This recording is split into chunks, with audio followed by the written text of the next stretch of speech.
Assalamualaikum warahmatullahi wabarakatuh.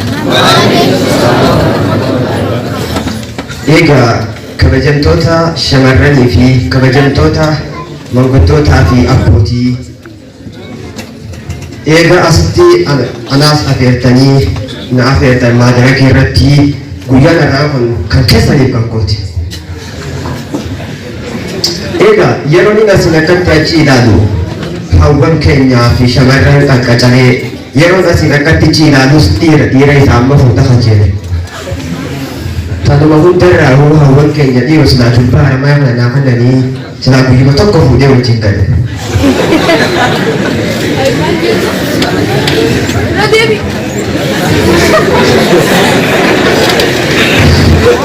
Egaa yeroo inni asin akkatti achi ilaalu hawwan keenyaa fi turba qaqqacalee yeroo asin akkatti achi ilaalus dhiira isaa amma fuudha fajeere.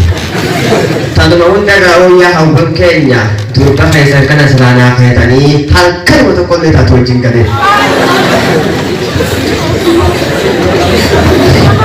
Jara tokkotu kan wajjin deemu adda biyyeen dhufe yommuu bira gahu hafata machuuf. Dhiiraa miti ammaas durba galgala gaafas alaataa jala hin sirba. Tuu siimi naan jette narraan fudhattuu siimii jette. Biqiltuu mana qabannu sun naan jennaan akkanatti haasa'uun ka'e kun ammoo ishee jette. Ammoo mucaan nama madaalee waa maddisiisaa yommuu naan jette anis si wajjin nadhi isaan jeen qosaa.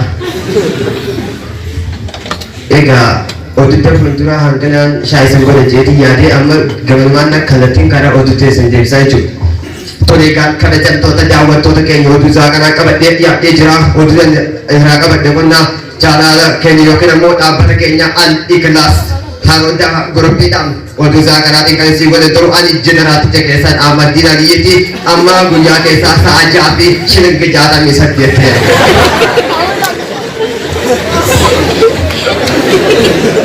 Dhaabbanni al-Iklaas yeroo ammaa tanaa seenaa ajaa'ibaa hojjechuuf hawaasa duratti ba'uuf argameera. Kunis hawaasa haramaadhaa fi namoota bikka biraa hedduu hirmaachisee guyyaa irraa tanaa galma haramaatti dhiyaatee jira. Dabalatootu kanaaf guyyoo waaree akka ta'utu dhiyeessa. Bara 2014 bara kabajam jaalatamu olaanaa guddaa keessa jira.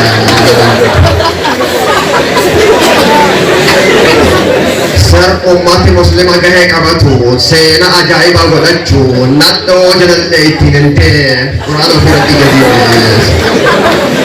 kabajaa guyyaa kana hundi baggeessan bar 2013 bar bullacha darsasaa gurratti ofirraa dhiisuun bar 2014 bar haara waan nyaata fakkaatu cibsii fakkaatu keessa dhufa.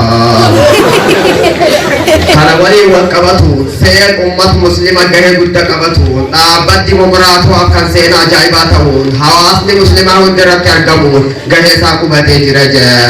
Kana waliin wal qabatu xiqqaa guddaa furda qalla hundi isaanii irratti hirmaachuu waamicha kana dabarsanii jira. Kanuma wajjin wal qabachuun ulamaa'ii fi sheekonnis asirratti haasawaniitiin jiruun dabalata oduu kanaaf siraa isa akka ta'utu dhiyeessa. Seenaan uummatni muslimaa qabu keessatti miskiina gargaaruu fi hawaasa qaban hunda gargaarfachuutiin seenaan ajaa'ibaa ta'ee jiraatan yeroo rakkoon uummata keenya mudatee kamiyyuu bira dhaabbachuu fi rakkoo keenya immoo tokkummaan waliin keessoo keenya taanee hiikuutu nurraa barbaachisaa jechuun waamicha dhiyeessaniitiin jiru.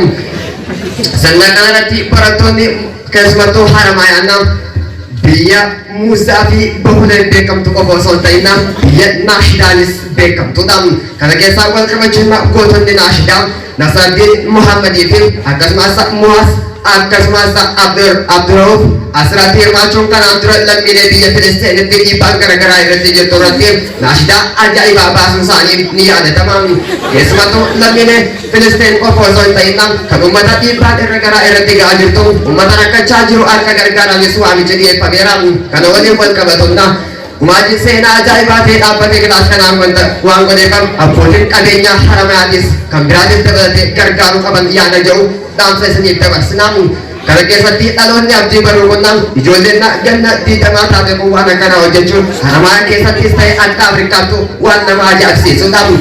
kana wajjin wal qabachuudha namoonnis ka'anii haasoo asirratti dabarsaniitii ni jiru haasoo kan dabarsan keessaa tokkoffaan kan irratti hirmaatanna Sheek Ahmadiin akka Sheek Ahmad jedhanitti dargaggoonni yeroo isin jirtan kun yeroo murteessaadha yeroo fiigdanii duraa baatanii fi yeroo immoo ariifanii qabdanidha kana keessatti dargaggoonni gahee guddaa qaban shabaabni gahee guddaa qabaachuu keessatti shamarreen keenyaa fi akkasumas dargaggoonni waa hundaa hundi qabu garuu kanaaf kan hin dhaamsa dabarsuu barbaadu shamarran keenyaas yeroo waan hin taane irratti yeroo teessan hin dabarsinaa jechuun Sheek Ahmad dhiyeessaniitiin jiru gumaacha seenaa qabatanii galma gahuuf yaaltanii kanaaf hundi keessanuu wal bira dhaabbatanii waliin jiraachuu qabdan kan jedhan Sheek Ahmad seenaan uummata kanaas waan ta'ee jiruufa dargaggoonni gahee guddaa waan qabdaniifa yeroo haadhaa fi abbaa keessanis igarteessitanii ittiin nyaachisuu dandeessan jechuun Sheek Ahmad dhiyeessan akkanuu milkaa'uu iklaasa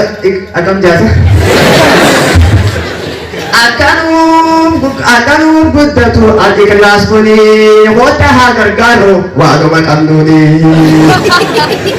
bismillahi jedhee maqaa isaan jalqaba alhamdulillahi tola rabbii jaba warraana maayaa kanaaf dhaabsu tokkoon qaba inninis iklaas dawa wajjin yoo dhaabbatan salphisan waa dhaba galmi isaanii kaayoo galma guddaa jaba karooraan qabatee walumaa qaqqaba rabbiitu gargaara gargaas namaa jibba kunootu hamadee seenaan guddaa jaba gumaacha seenaa kuni isaan gargaaruu fi kunoo sitti argaman shamarran dhiirani akkanuu milkaa'u iklaas dawa gurupiini goota haa gargaaru waanuma qabnuuni